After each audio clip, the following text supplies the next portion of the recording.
Assalamualaikum warahmatullahi wabarakatuh. Perkenalkan, saya Nur Azizah dengan NPM 19005, jurusan Ekonomi Pembangunan, Fakultas Ekonomi dan Bisnis Universitas Bung Hatta. Dengan mata kuliah Studi Kelayakan Usaha dan Evaluasi Proyek, dosen pengampu Ibu Helmawati SE MSI. Di video kali ini saya akan menjelaskan tentang Internal Rate of Return atau IRR, suatu cara untuk menentukan specific of return dari cash flow proyek selama masa investasi. Metode ini dapat diandalkan untuk mengukur aspek keuangan investasi dalam presentasi atau apabila terdapat kesulitan dalam menentukan discount rate. Dengan IRR, rata-rata pengembalian investasi atau average return dapat diketahui. IRR dihitung dengan cara nilai sekarang keuntungan setelah pajak dibagi nilai sekarang investasi total selama periode investasi.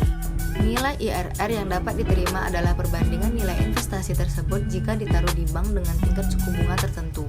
Semakin tinggi risiko investasi, penerapan nilai IRR juga semakin tinggi.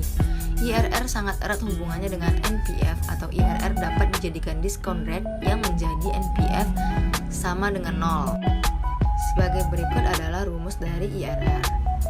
Untuk keterangannya, IRR sama dengan Internal Rate of Return, I1 sama dengan tingkat suku bunga NPV positif, I2 sama dengan tingkat suku bunga NPV negatif, NPV1 sama dengan NPV yang bernilai positif, NPV2 sama dengan NPV yang bernilai negatif.